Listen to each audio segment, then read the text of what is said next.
So I don't need to revitalize nothing. Everybody know who I am. Kerry Carter, near triple-double, 30 points, only guard out on the floor. Big win for redemption over the Pandas. And first thing is, you've at least had somebody to help you out in the backcourt. You was all by yourself. How do you handle that against a team with depth and a lot of size in Pandas? I mean, losing guys like Gibb and Dom is tough, you know what I'm saying? But we're losing them for the right reasons. They're going over there to make their money. So you can't really be mad at it. It's not like they're switching teams, jumping ship on us.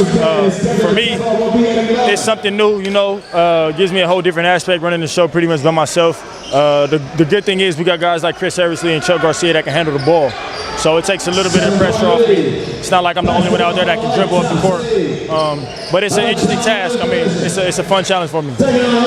Now, you guys got off to a big start in the first half. You scored 20. Well, you guys outscored the Pandas by 22 points at one point, had a 20-point halftime lead. They came back, and they got that lead all the way down to 4 at one point. How did you guys have the poise to hold on to this game? I mean, them dudes are real chippy, you know what I'm saying, throwing elbows and stuff like that. And you got to respect the team like that, but not just laying down. But at the same time, we came to win. So it's going to take a little bit more than physical play and, you know, trying to out-tough us and things like that to beat us. And you can bring the lead down to 0 if you want, but at the end of the day, we still got a 32-minute game out here, so we're going to play it to the wire. Now, you face either say C.O.A. or you got the Bulldogs who are 5th seed. Obviously, you didn't lose to either of those teams during the season. What team would you prefer to face, and what challenge do either one of those teams present to you? Man, I think I was talking to you last time about this. We just got to get out of our own way, and that's whether we play somebody in this pool, somebody in the championship. It don't matter who we play. If we play our game, I think we can beat anybody. So it's just about how we play and play our game. We got Mike Ojo of C.O.A., 17 points. Close win over the Bulldogs. You guys get redemption of all. First off, you hit a lot of big shots in the fourth quarter of this game. What was the feel out there with all the talent that you had on the floor? Honestly, it's really easy. The more talent you have, the easier it is to play if you have guys who are willing to be unselfish. And today we were extremely unselfish. We were sharing the ball, and it made all of us better. Because we know if you have somebody like Jordan Crawford on the ball, like he's going to demand a lot of attention. So if you're off the ball, you cut, come off the screen, you're going to be open. And it works that way all across the board between Jordan, Brandon, myself, Russell. Like, we demand respect from the defense, and it makes it that much easier for our teammates to get open shots and easy looks. You guys played the Bulldogs not that long ago. It was a very close game there, too. You had to outplay them in the fourth quarter to survive. And this one, they bullied you guys inside a little bit without Jerome Jordan, but you still had a huge advantage on the perimeter. What were the difference between the two games? I'd say this game, honestly, we put in more effort. And we had Craig Smith come back, and he played some big minutes for us today. He's still recovering from his past injury, but he's not 100%, but he still gave us a lot. Just not even with the physical aspect, but just his mental, like the mental side of the game. He was giving us a lot of tips, tricks, and whatnot, just helping us be in the right position on the defensive end. So that really played a huge factor for us, I'd say. And obviously, once Jerome comes back for us, it should make things a whole lot easier. Jerome is scheduled to come back against Redemption. What needs to happen for you guys to knock off the #1 seed? I mean, well, we're looking for redemption against Redemption, honestly, because as I'm sure you know, our first matchup with them, it went south quick. And I know they're a very, very talented team, but I think if we keep our defensive intensity up, share the ball once again, we should be good to go. Day Smooth, Dejon Prejean leading the Spirit with 30 points today, made 10 of 14 free throws, and upset #6 seed Spirit over #3 Legacy. But you guys beat them in the regular season, so do you feel like this is an upset? No, not really. You know, like you said, we beat them in the regular season, so we kind of felt like we could beat them again, you know what I mean? So as long as we played our tempo of ball and we played together, everything will take care of itself. You guys out-rebounded them by 15, had fewer turnovers than them, but the big factor was the free throws. You guys made so many more free throws than Legacy, and do you feel like that was just the size advantage that you guys had, or I mean, what got y'all to 101 points? You know what it is? It's focusing up. Everybody focusing when they're taking their time when they're shooting their free throws, and also just keeping attacking the basket and trying to get as many fouls called as possible. You know what I mean? When you do that stuff like that and make the refs have to make calls, it's going to be hard to beat teams like that. On top of making free throws. Now you play the winner of LA Unified and LA Loop. You know, you had 2 different games against those teams, but you had a huge lead on LA Unified. You know, obviously you beat Loop. What would you need the Spirit team to do to repeat this performance today? It's going to be our focus and our energy and playing for one another. Play as a team and everything else will take care of itself, man. I really believe that. I'm speaking with Coach Dar Stamps and James Harden, near triple-double for James, and you guys advanced to the division semifinals. James, we'll start with you. You had a physical mismatch with LA Loop for most of the game, but how were you able to take advantage and get 18 rebounds, near triple-double? Just trying to fill the stat sheet up, man. Doing whatever it takes to win. You know, it's a playoff, so everybody wants to win.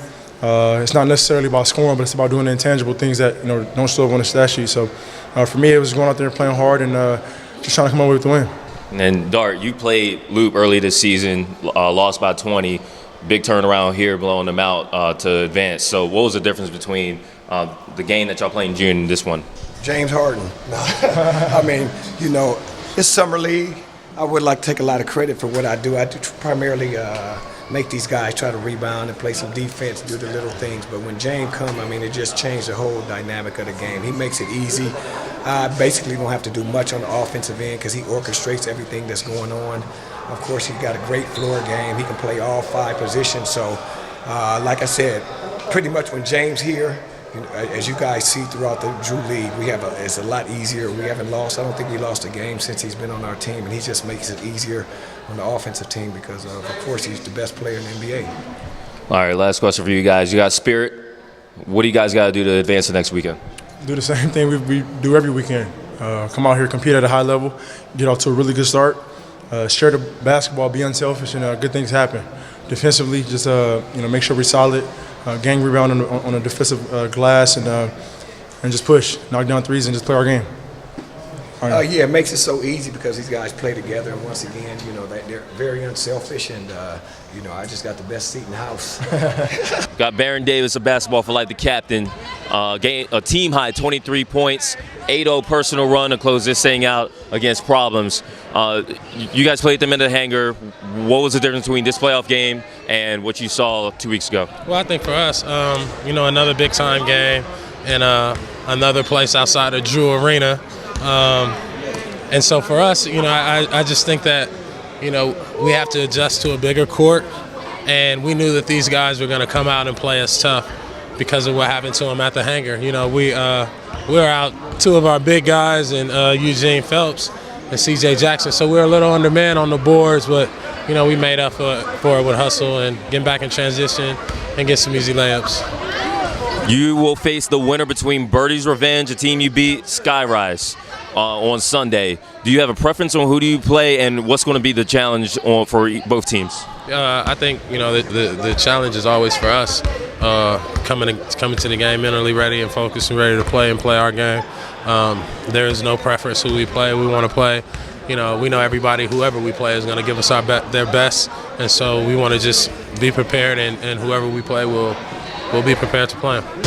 Frank Session, MVP candidate, leads Birdie's Revenge, the 4th seed, to a narrow victory over the 5th seed Skyrise. Very interesting game. What did you see at the end there when they had a shot to tie it? To be honest, it was more of a scramble. I wasn't even in a mindset to like defend, but all I was thinking about was just getting back on D and making sure I stopped the ball. I picked Justin up at half. That's when he crossed over and went right, and then I kind of stayed with him, and he took the fadeaway, so I was happy. Now, you guys were up by 16 in the 3rd quarter. By the end of the 4th quarter, the game was tied. What happened that you guys lost the lead, and how did you guys hold on to win this thing? A couple of forced shots, a couple of bad passes. They're a good team. They shoot a lot of threes, so they can easily get back into it. They're never down. They're never out. When most teams get down by 16 to 20, it's hard to come back. With that team, they all shooters, so it's pretty easy for them to come back if we kept making mistakes. We had like 3 or 4 turnovers in a row, 4 bad shots. So after that, they was just knocking down 3 after 3. Now, you guys are Birdie's Revenge, and you guys need exact revenge against Basketball for Life tomorrow. They held you to a season-low points the first time around. What has to change for you guys to upset them and get to round 3? we got to make sure we move the ball first of all. We got to move the ball, use the pick and roll, go in and out, just not force stuff. They're a good team all around, so holding me to whatever they held me to. I think it was 18 or 14. They're a tough team. They're 10-0, 11-0 for a reason. They're one of the hardest teams to score against. So that's just what it is. JaVale McGee of Juglife for the second year in a row. Juglife pulls off the 3-6 upset in Houdini's All-Stars run. A 3 straight Final Fours. Big game for you. 17 points, 18 boards, 4 dimes. First off, I know you weren't on the floor for last year's upset, but what does it say to the progress of this Juglife team that you guys keep getting to the second round? We're just playing hard. That's all it is. We're playing as a team, playing together. Guys have been playing a couple games together, and we're getting the chemistry right. So that's all that really matters. What do you think was the factor in blowing out Houdini's All-Stars? This is a team that lost 2 games all season. They're a tough out anyway you look at it, but you guys handled them really from opening tip to the end. We weren't scared of the press. We made sure we took our time with the press. We made sure we got the ball to the middle of the floor and didn't rush. And then finally, tomorrow, you don't know your opponent just yet. You'll play the winner of City Team Blazers, another team that's won a championship recently, or Scrapes and Gravel. So what do you guys prefer, and what do you need to do to make sure you get to the next weekend? Truthfully, I don't know who we prefer, but we just trying to play hard, play our best ball, and if we do that, we'll get the win. D'Anthony Melton, double-double for Scrapes and Gravel, the number 7 seed, advancing past City Team Blazers on to the division semifinal, 70-67. You're not 100% healthy, but you were the man down the stretch here. How did you just take advantage of your matchups and get buckets at the end of this game? I realized that my hand was just sometimes it's gonna hurt. I was kind of babying it in the first quarter, and I realized that if I really wanted to win, then I'm about to get past it, and then if it hurts after the game, it hurts. This team lost by 19 to City Team Blazers in June. You were one of the few players on this Scrapes and Gravel team to actually be on the roster the entire season.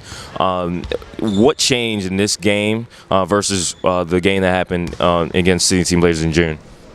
I think it was just one of my first few games, so I was kind of like testing the water, and then now I feel a lot more comfortable. Coaches feel a lot more comfortable with me. Our team is a lot more comfortable with each other, and Jabari Brown helps a lot, Durrell helps a lot, and Mike helps a lot. So with all of us doing good and cooking like we are right now, then it's hard to beat us.